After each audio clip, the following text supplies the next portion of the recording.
lado, nós vamos falar um pouquinho sobre o agronegócio como um todo, né? Nós vamos agora ao comentário do Celso Ricardo, que fala sobre o agronegócio brasileiro.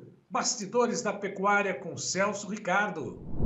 Olá, meus amigos do canal Tempo e Dinheiro, aqui quem fala é Celso Ricardo e hoje nós vamos abordar alguns temas. Dentre eles, nós vamos falar um pouquinho sobre o Plano Safra.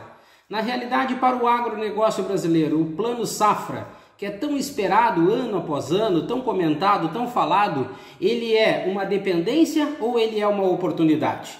Mas para que nós possamos dar continuidade nesse assunto, nós precisamos entender algumas situações. Por exemplo, o significado da palavra agronegócio.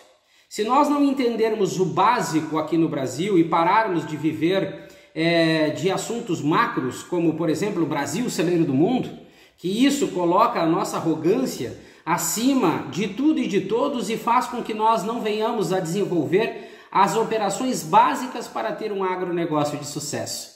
Quando a gente vai buscar o significado da palavra agronegócio, nós temos conjunto de operações da cadeia produtiva, do trabalho agropecuário até a comercialização. Ou seja, nós deveríamos estar considerando todos os resultados do setor primário, secundário e terciário. Mas não é assim que funciona no Brasil. Nós estamos partindo, e já faz alguns anos, dos anúncios apenas dos resultados finais e usando alguns pontos específicos dentro de cada setor para justificarmos que o agronegócio brasileiro está indo muito bem. Na realidade, há muitos anos eu venho falando que nós estamos sempre, cada vez mais, dando um passo em direção à crise, porque nós não temos gestão. O agronegócio brasileiro ele não tem um modelo de gestão específico, como deveria ter, partindo de um princípio de um Ministério da Agricultura atuante, não inerte como ele é hoje no Brasil, na realidade há muitos anos, para poder apresentar propostas e trabalhar os problemas que nós estamos vivendo.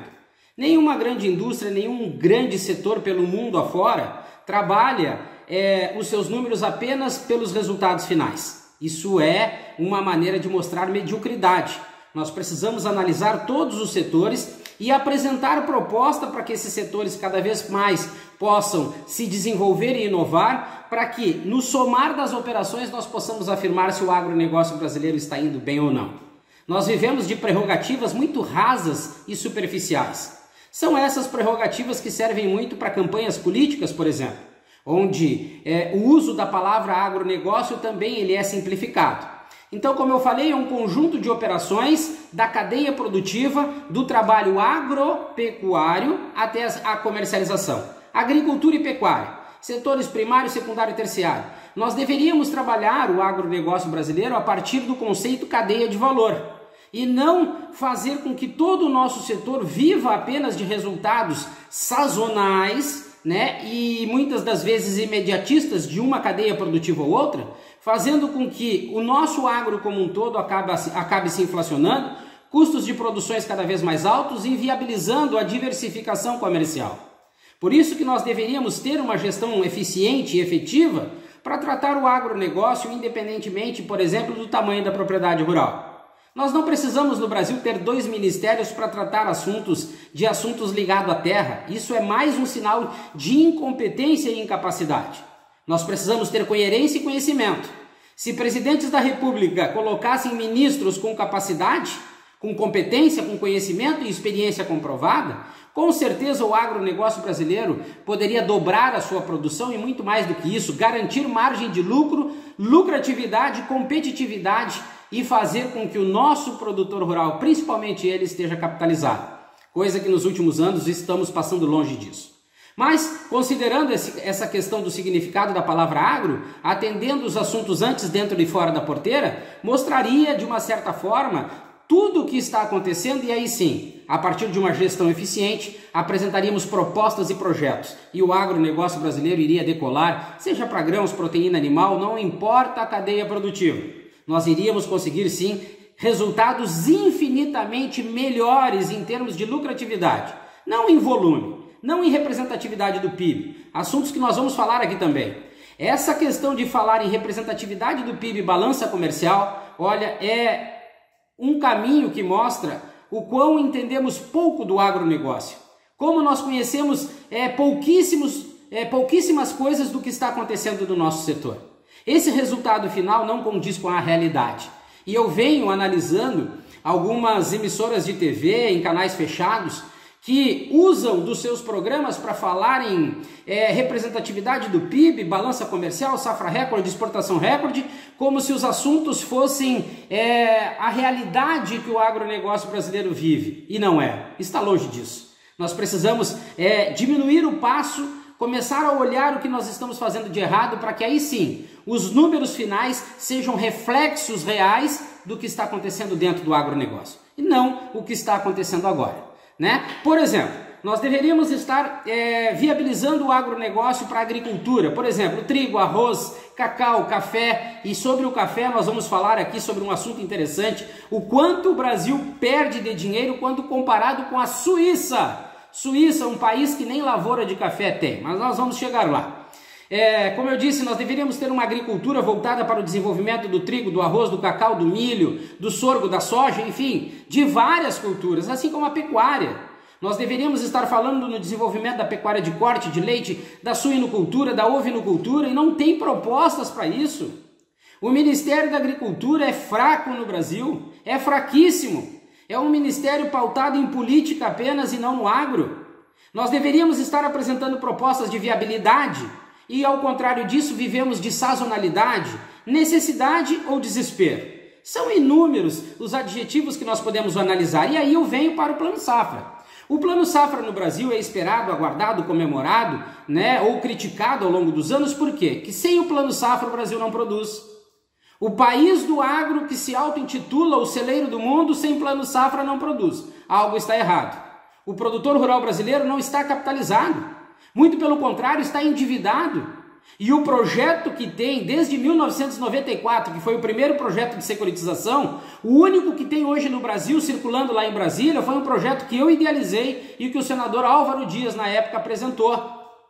Então o endividamento é alto e esse endividamento reduz o acesso ao crédito oficial, reduzindo o acesso às indústrias de alimentos, como é no caso do Rio Grande do Sul, com a cultura do arroz. As indústrias de alimento deitam e rolam, financiam, se apropriam e muito rapidamente vão estar de dono das terras. Aliás, arroz hoje no Brasil só dá dinheiro para quem planta, beneficia e comercializa. A grande maioria daqueles que trabalham na lavoura vem amargando prejuízos ano a ano. Então, o Plano Safra no Brasil ele é aguardado e o produtor, uma grande maioria, espera ele para pagar dívidas de safras anteriores, para ter crédito e aí poder planejar a próxima safra. Mas ninguém no Brasil fala sobre o assunto. Só vivem comentando sobre PIB e balança comercial como se o Brasil estivesse muito bem. E eu estou anunciando crise e problemas há muito tempo. E mais do que isso, eu tenho mostrado propostas. Foi por isso que me chamaram em Brasília, no governo passado, para apresentar propostas para uma série de cadeias produtivas. Mas como o Ministério da Agricultura é um ministério usado apenas para política, nada foi feito e nada será feito devido à falta de atitude desse ministério tão importante. Então, está faltando gestão para o agronegócio brasileiro. O Ministério da Agricultura é fraco e sem atitude. Não interage com o produtor como deveria. Interage com os atravessadores, esse monte de siglas que tem entre o campo e o Ministério da Agricultura em Brasília. O nosso ministério não apresenta propostas, ele aguarda com que o problema e o caos aconteça para que ele possa se manifestar. Como eu disse, no Brasil, para nós produzirmos, o que é preciso? Plano Safra. Sem Plano Safra não se produz. E importar adubos e fertilizantes. Sem eles nós também não produzimos. O país do agro, que se não tiver Plano Safra e se não importar adubos e fertilizantes, não produz. Existem muitas contradições, mas da maneira que as notícias são colocadas no Brasil, parece que nós estamos vivendo momentos de glória.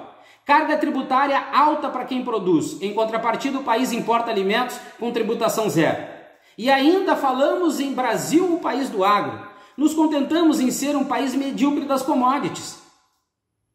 Nós damos ênfase para ser um país das commodities e por que não falarmos de um Brasil que está transformando, beneficiando os seus alimentos? Estão querendo enganar a quem? E aí eu usei a situação do café. O café, o Brasil é o maior exportador e produtor de café do mundo. Temos como referência Brasil, Vietnã e Colômbia, grandes exportadores. Em 2022, o Brasil exportou 9,5 bilhões de dólares.